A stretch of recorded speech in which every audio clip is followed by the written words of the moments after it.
avancé en âge, donc ayant de plus en plus mauvais caractère, il est évident qu'il me voyait sortir d'un très mauvais œil et il m'en a voulu pendant quelque temps. Puis après, il s'est résigné, une sorte de sagesse tardive lui est venue, une sagesse de vieillard, et il a finalement tout à fait accepté que je puisse avoir une vie différente de celle que nous avons partagée pendant 15 ans. Oui. Il est mort il y a combien de temps, Bernard Pivot, votre chat Rominet? Il y a quelques semaines, il est mort de vieillesse, un dimanche après-midi. Il est vraiment mort à mes côtés, mais mort de vieillesse. Il n'est pas mort d'une maladie, il est mort d'avoir trop vécu, d'avoir longtemps vécu, et je peux dire que c'est une vie admirable qu'il a eue entre les livres et puis le manger, car il était, comme moi aussi, un chat très, très gourmand. Oui, le fait qu'il ait vécu toute sa vie, hein, jusqu'à la fin, on peut dire qu'il a vécu jusqu'à la fin. Est-ce que c'est plus facile pour vous, parce que c'est une perte énorme dans une maison, la présence d'un animal quand il n'est plus là, c'est difficile à vivre pour les maîtres du chat, du chien. Oui, alors il se trouve que j'avais un autre chat. C'est une chatte qui a 10 ans de moins et qui vivait dans l'ombre du patriarche. Oui. Et depuis qu'évidemment Rominet est mort, alors c'est elle qui a pris la place. Et d'ailleurs, quand je suis allé dans le Beaujolais enterrer Rominet, le soir où je suis revenu, eh bien, elle m'a montré que maintenant c'était elle qui était là, qu'il fallait compter sur elle, que toute la place serait prise par elle et qu'il fallait que je m'accommode de sa présence. Et elle me l'a montré à différents signes qu'elle n'avait jamais montré auparavant. Oui, par exemple. Il faut bien le dire. Par exemple, ce qu'elle ne se permettait jamais, alors que le chat se le permettait, c'était de monter sur la table. Eh bien, le soir où je suis rentré, j'étais très, très, très triste. Eh bien, elle est montée sur la table pour la première fois et elle est restée assise à côté de moi pendant que je dînais. Il se trouve que ce soir-là, je dînais seul. Elle est restée à côté de moi et depuis, elle ne l'a jamais refait. C'était alors j'ai beaucoup réfléchi comment interpréter ce geste. Est-ce que c'était une sorte de consolation, voyant très bien que l'autre chat était mort, ou est-ce que c'était une manifestation de sa nouvelle autorité et de l'empire qu'elle allait maintenant exercer, non seulement sur moi et la famille, mais aussi sur les lieux qu'elle habite, elle, depuis 12 ans. Oui, parce que ce sont eux les vrais propriétaires, finalement. Hein? Ce sont eux les animaux qui sont les vrais maîtres. Ah, oui, les propriétaires, ce sont ceux qui restent le plus longtemps dans les lieux. Or, un chat, pratiquement, il ne bouge jamais de l'appartement. Donc, fatalement, nous partons. En termes de présence effective à l'intérieur d'un appartement ou d'une maison, enfin, surtout d'un appartement, parce que quand on est à la campagne, le chat file dehors, mais en tout cas, dans les chats d'appartement, ce sont eux les vrais maîtres de toutes les pièces. Et on voit très bien, d'ailleurs, quand quelque chose de nouveau entre dans un appartement, que ce soit un paquet, et chez moi rentrent beaucoup de paquets, notamment des paquets de livres, eh bien, mon chat venait tous les matins flairer les nouveaux paquets. Et parfois même, je me suis demandé s'il n'essayait pas de lire les nouveaux livres qui arrivaient à travers le papier d'emballage. Oui. Vous avez, votre chat, vous dites, vous l'avez enterré. Si j'ai bien lu dans les journaux, vous avez, avec votre femme, vous êtes allé en TGV enterrer votre chat. Vous vous êtes déplacé pour aller l'enterrer. Oui, on est allé dans le Beaujolais où nous l'emmenions en vacances et nous l'avons enterré sous un arbre qu'il aimait particulièrement, sous lequel il aimait faire la sieste. Oui, ça vous apparaît tout à fait normal. Oui, ça vous appararait tout à fait naturel. Il y a des gens qui ont dû vous trouver bizarre de faire ça, non?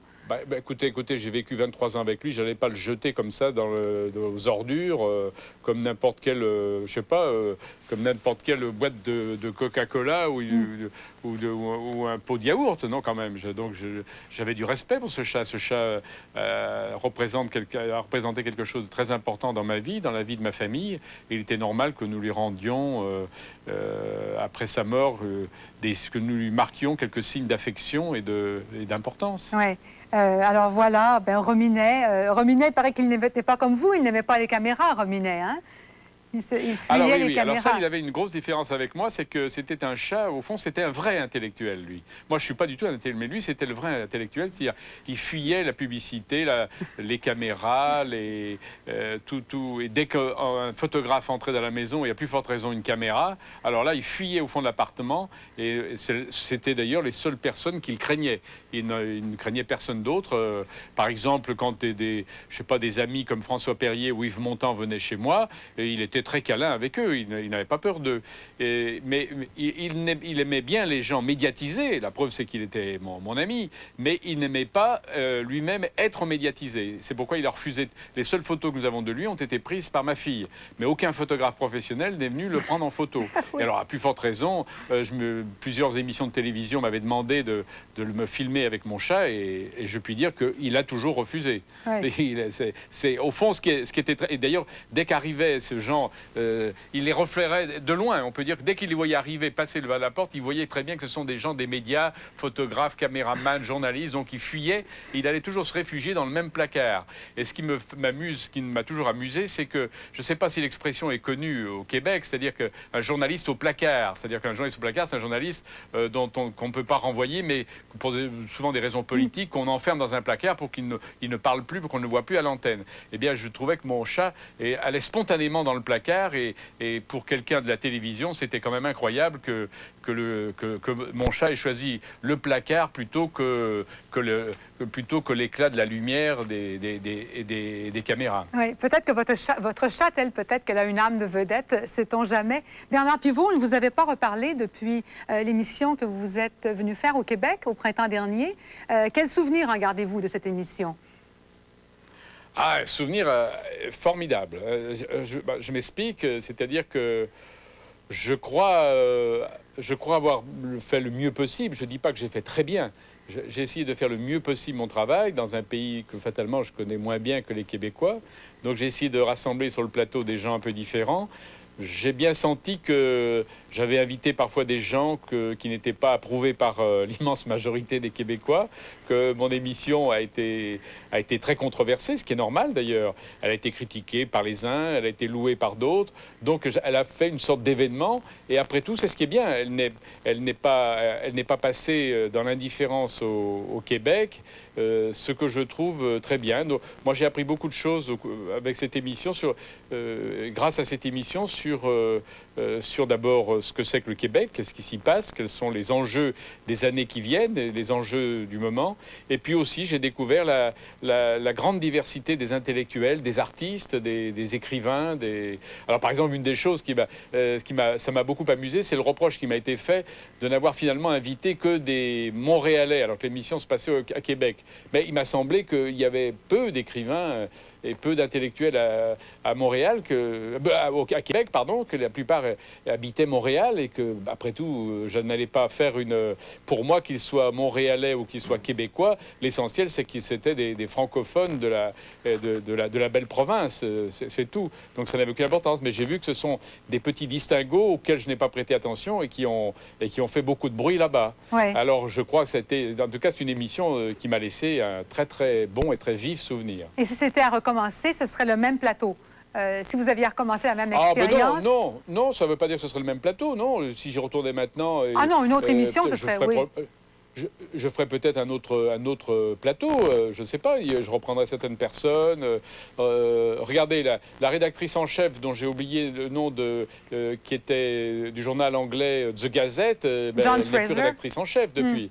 Elle a été, je crois, éjectée de son journal, alors que c'était une personne que je trouvais tout à fait remarquable. Donc peut-être que je ne serais...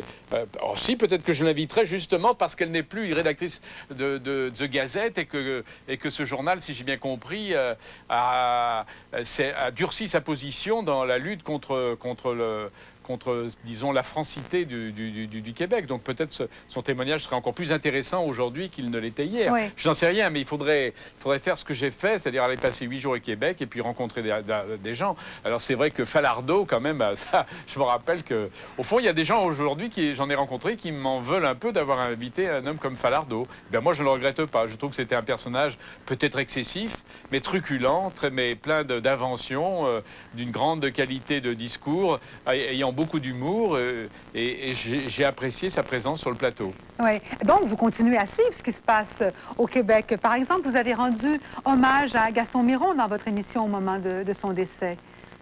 Ah oui, j'ai appris avec beaucoup de tristesse le décès de Gaston Miron, que j'aurais bien voulu avoir d'ailleurs dans cette émission dont nous venons de parler, mais malheureusement, il était à ce moment-là en Europe, il était en France tout simplement, et donc ça lui était difficile de revenir à Québec pour participer à cette émission. J'ai donc, et je regrette encore plus aujourd'hui que maintenant j'ai appris sa disparition, et j'ai essayé à la fin d'un bouillon de culture de lui rendre trop brièvement, malheureusement, l'hommage qu'il méritait, car pour moi c'est un des personnages qui m'a très impressionné, d'abord comme poète. Je me souviens très bien de cette émission d'Apostrophe que j'avais faite avec des poètes français et lui, et il avait dominé de la tête et des épaules tous les poètes français qui étaient là, tout simplement parce qu'il avait en lui cette verve, ce courage, ce sang des mots, cet amour du verbe, et surtout cette énergie qu'il avait en lui pour défendre le Québec, et surtout pour célébrer la langue française. Et c'est un homme qui m'avait beaucoup impressionné. Et j'ai voulu, je ne rends pas hommage à tous les morts chaque semaine, parce qu'ils seront beaucoup trop nombreux, mais Gaston Miron, oui, et il me semblait que c'était de mon devoir, et par reconnaissance pour lui, parce qu'il a été, de lui rendre, encore une fois trop brièvement, de lui rendre un petit salut alors qu'il venait de nous quitter. Ouais. Imaginez Bernard Pivot sur le même plateau en même temps, Pierre Falardeau et Gaston Miron. Hein? Ça donnerait un plateau assez explosif. Ça donnerait un plateau, oui, peut-être exclu, mais je ne sais pas. Ce sont deux fortes personnalités, mais est-ce que les réunir, ce serait une bonne chose? J'en sais rien. Je ne suis pas sûr, vous voyez, je ne suis pas sûr. Je pense qu'il faut toujours équilibrer des plateaux. C'est pour ça, il m'a semblé que j'avais fait un plateau à peu près équilibré entre les souverainistes et les anti-souverainistes. Et donc voilà, mais ce plateau, encore une fois, il pouvait être critiqué. Mais c'est vrai que si Gaston Miron y avait été, ça aurait été au détriment de je ne sais qui. Mais en tout cas, j'aurais bien aimé, surtout que ça aurait été sa dernière apparition à la télévision française, et ça aurait ajouté encore de la nostalgie à ce souvenir que j'ai de cette émission. Oui, Bernard Pivot, merci beaucoup de nous avoir accordé ces quelques minutes pour nous ce matin. Merci, Christiane. Alors, je vous rappelle que Bernard Pivot nous parlait en direct depuis les studios de Radio-Canada à Paris. Et saluez bien votre chatte pour nous. Merci beaucoup. Merci. Merci. Au revoir. Au revoir, Christiane. Alors, nous revenons après la pause et c'est à ce moment-là que nous allons avoir notre table ronde sur les chats et les amis des chats.